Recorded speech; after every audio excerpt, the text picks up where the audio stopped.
day everyone, I am Raja, and today we are going to talk about Thales of Miletus and his contributions to the field of philosophy. But first off, what comes into your mind when you say philosophy? Philosophy is derived from the Greek words philo, which means love, and sophia, which means wisdom. So technically, philosophy means the love of wisdom. In a broad sense, philosophy is an activity people undertake when they seek to understand fundamental truths about themselves, the world which they live in, their relationships to the world, and to each other. As an academic discipline, philosophy is much the same. Those who study philosophy are perpetually engaged in asking, answering, and arguing for their answers to life's most basic questions. When someone asks, "What is the basic stuff of the universe?" Some might say it's water. Maybe. Others might say it's air. Of course you can feel it, but you can't see it. Others might say it's fire. Ooh, it's hot. And a lot more. But I'm here not just to discuss those with you, but instead, I will also introduce the first Western philosopher and his philosophy about the basic stuff of the universe. Thales of Miletus. Thales was born in the ancient Greek city of Miletus in about 524 BC. He was a merchant before he became the first philosopher in his time. In his later years, he traveled to Egypt where he learned astronomy and mathematics.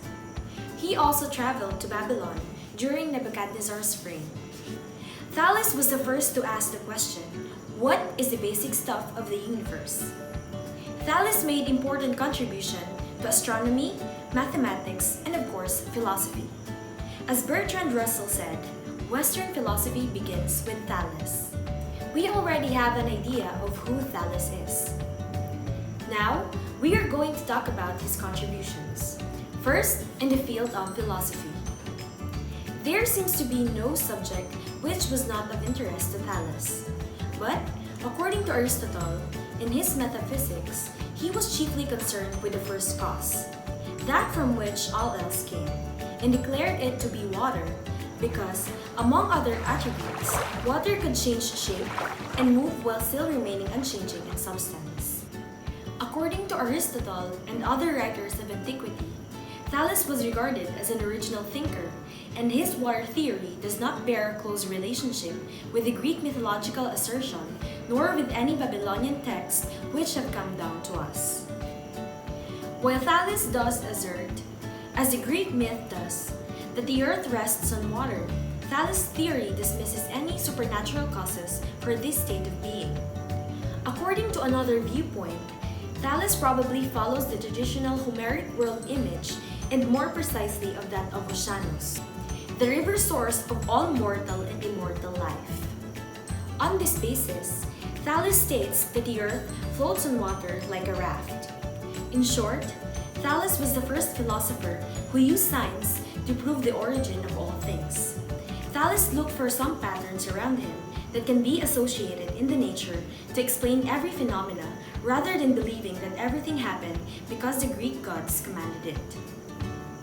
Thales of Miletus rejected the supernatural and mystical theories that were used by his predecessors to explain various phenomena. This sums up to the formula of science over superstition.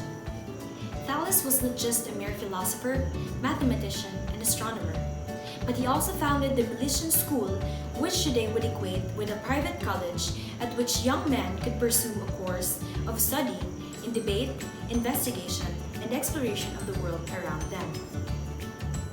While there is no evidence that Thales was an atheist or that he thought atheism, there is an ample evidence that the traditional understanding of the gods had no place in his teachings. His most famous pupil, Anaximander, carried on the same point of view as did Anaximenes, also of the Milesian school after him. Not only in philosophy, but also in astronomy. Thales was known for predicting a solar eclipse. According to Herodotus, Thales correctly predicted the year of the solar eclipse. Interesting, right? Another is his contribution to mathematics, which was known as the Thales theorem, wherein If a triangle is drawn within a circle, with the long side as the diameter of the circle, then the opposite angle will always be a right angle.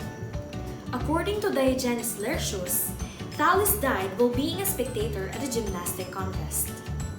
He was worn out with heat, thirst, and weakness, for he was very old, and the following inscription was placed on his tomb.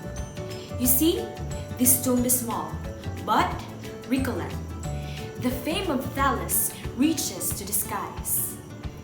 While later philosophers disagreed with Thales' claim that water was the first cause and the basic substance of the universe, his work inspired those who would come to be known as the pre-Socratic philosophers to pursue their own paths and develop their own philosophical systems, which could finally culminate in the vision of Socrates and have resonance far beyond the ancient world.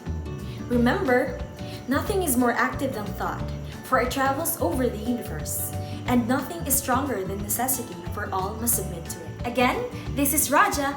Thank you for watching and have a good day.